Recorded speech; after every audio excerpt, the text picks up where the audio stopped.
If you were brutally murdered in ancient Rome tonight, your killer would walk free tomorrow morning. There were no detectives, no crime scene tape, no state prosecutors. In a glittering, hyper-advanced metropolis of 1 million people, the justice system had a terrifying blind spot. Homicide was a private matter. If your family didn't have the wealth to hunt down your killer, gather evidence, and fund a private trial, your death meant absolutely nothing. Your body was simply dumped into the Tiber River and erased from existence. This wasn't just a flaw in the law, it was the ultimate playground for history's first undocumented serial killers, operating in the shadows of the greatest empire on Earth. Part 1. The Illusion of Roman Justice. When we think of ancient Rome, we picture monumental architecture, brilliant philosophers, and a highly organized society. We think of Roman law, the foundation of modern legal systems. They had complex civil codes, grand courthouses, and brilliant lawyers like Cicero. But criminal law? Homicide? That was a terrifyingly different story. Most people mistakenly believe that the vigils, the night watchmen, or the elite Praetorian Guard functioned like a modern police force. They didn't. The vigils were basically a glorified fire department that occasionally broke up drunken brawls. The Praetorian Guard existed solely to protect the emperor and his political interests. They couldn't care less about a dead body in an alleyway. In ancient Rome, justice was a DIY system. It was entirely privatized. If your father was murdered, the state did not assign a detective to your case. It was up to you to find the killer. It was up to you to gather the evidence, drag the suspect to a magistrate, and fund the prosecution yourself. Now imagine you are a wealthy senator. You have the money to hire private investigators, thugs to intimidate witnesses, and the best orators to plead your case. But what if you were one of the hundreds of thousands of plebeians living in the towering fire-trap apartments of the Suburra? What if you were a slave? You were invisible. This complete lack of a dedicated homicide squad meant one chilling reality. If a killer was smart, methodical, and targeted the right people, the invisible people, they could murder with absolute impunity for their entire lives. And history suggests many of them did. Part 2. The Architect of Death, Locusta.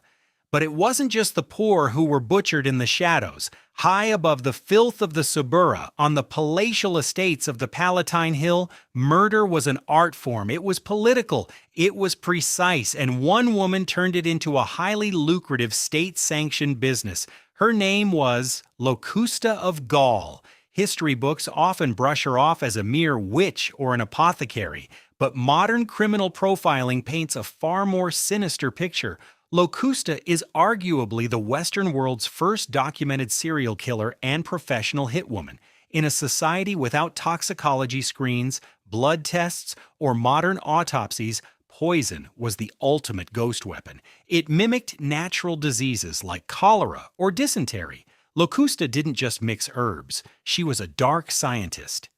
Records indicate she tested her lethal concoctions on slaves and animals to perfect the dosage, calculating exactly how long it would take a victim to die and what symptoms they would display. Her most infamous masterpiece?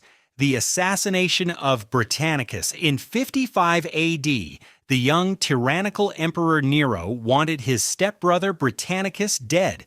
Britannicus was the rightful heir to the empire, a massive political threat that needed to be neutralized.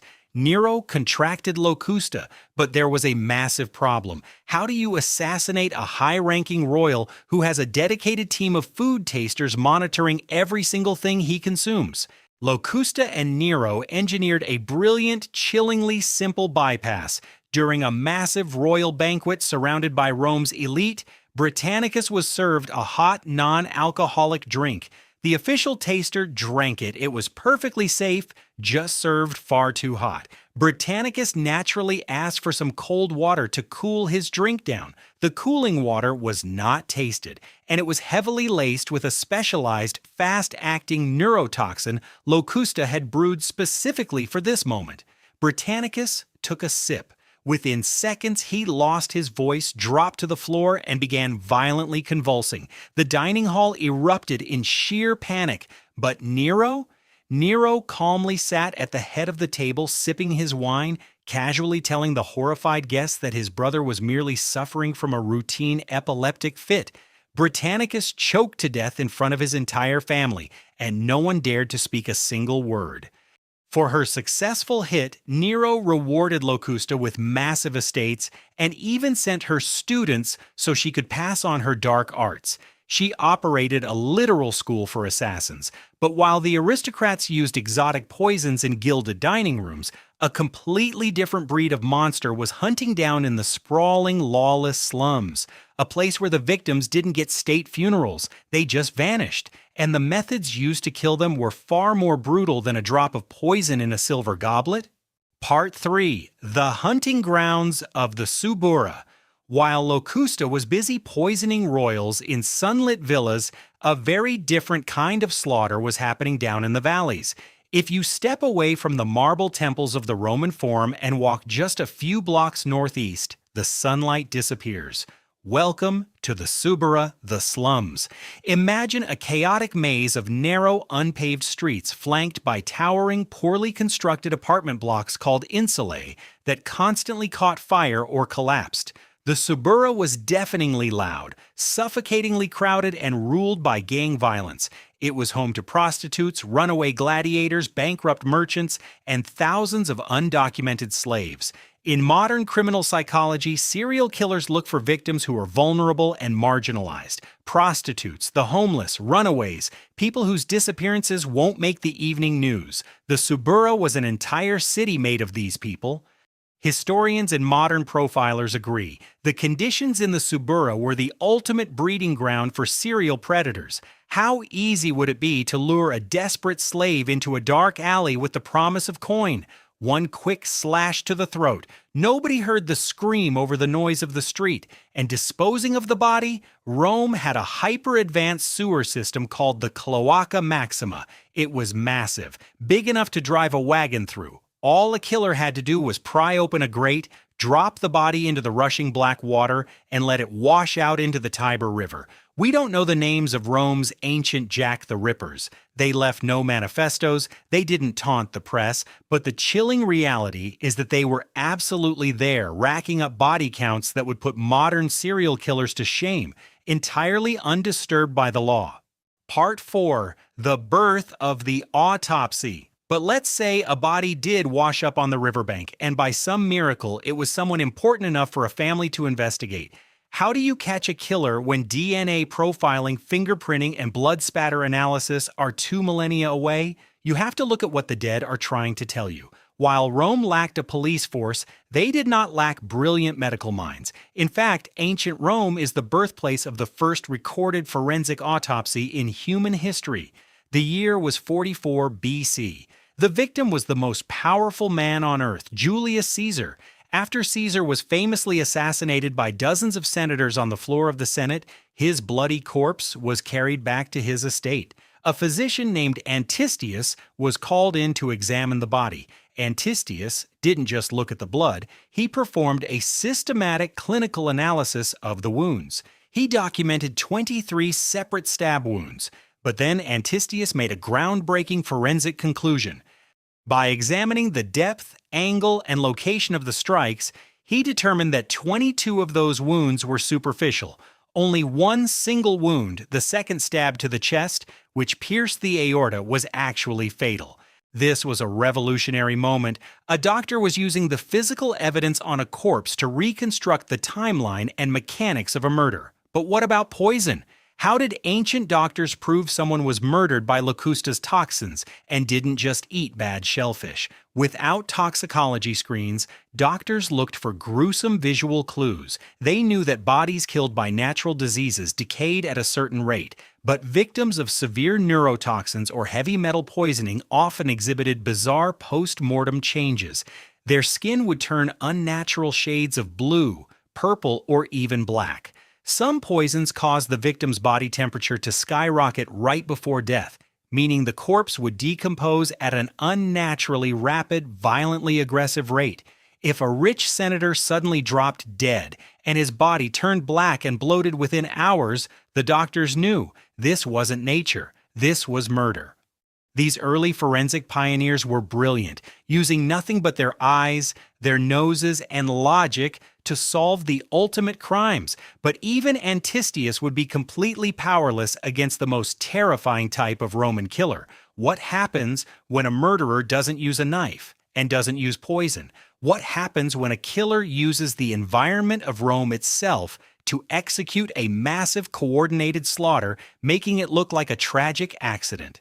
The greatest unsolved mass murder in Roman history is buried under the ashes, and to this day, experts are still trying to find the culprit. Part 5. The Ultimate Serial Killer, Mass Murder by Design, July 18, 64 AD. The wind is howling through the narrow valley of the Circus Maximus. A fire breaks out in the merchant shops selling flammable oils. Fires in Rome were common, but almost immediately, the citizens realized this was something entirely different. The flames didn't just spread, they seemed to be hunting. As panicked residents of the Suburra fled their collapsing, burning apartments, they were met with a terrifying sight. According to the ancient historian Tacitus, gangs of men were actively blocking people from extinguishing the flames. Worse, witnesses reported seeing men throwing torches into unburned buildings, shouting that they were under orders to let the city burn. This wasn't an accident. This was the perfect crime. A mass murder orchestrated on an apocalyptic scale disguised as a natural disaster. The prime suspect? The Emperor himself, Nero. In true crime, investigators always look for motive.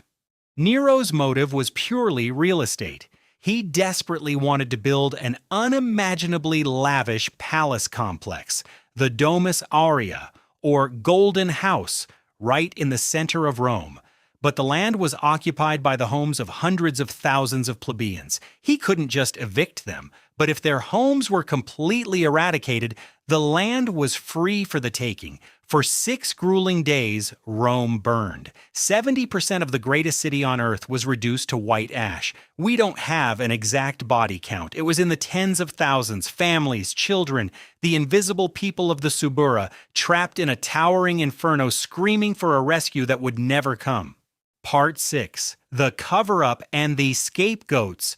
But Nero realized he had made a mistake. The surviving citizens were furious. Rumors were spreading that the emperor had watched the city burn while playing his lyre. He needed a cover-up. He needed a patsy. And in a masterstroke of political manipulation, Nero blamed the arson on a small, weird, and highly misunderstood underground cult, the Christians.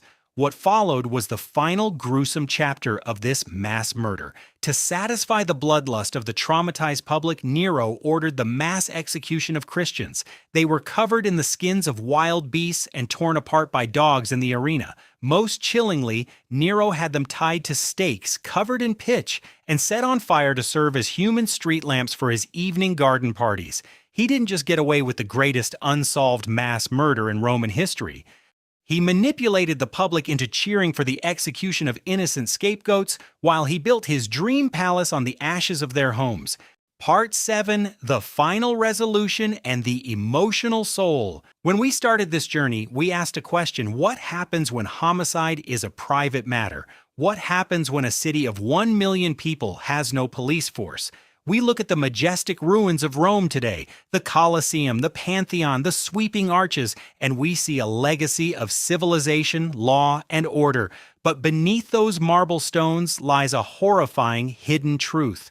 The Roman Empire was built by brilliant engineers and philosophers, but it was maintained by the ruthless. It was a society where Locusta could turn poisoning into a highly paid government contract, where the dark alleys of the Suburra served as an open hunting ground for serial predators who were never caught, never named, and never punished, and where an emperor could incinerate thousands of his own people just to improve his view. The greatest trick ancient Rome ever pulled wasn't inventing concrete or conquering the Mediterranean. It was convincing history that it was civilized. The truth is, for the average citizen, the Roman Empire was just one giant, inescapable crime scene. And the killers? They won.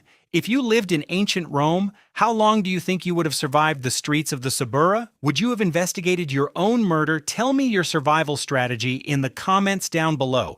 And if you thought the murders of Rome were brutal, you won't believe what forensic archaeologists just discovered buried beneath the sands of ancient Egypt. Hit that subscribe button, turn on notifications, and prepare to uncover the next dark chapter of history. Until next time, stay out of the shadows.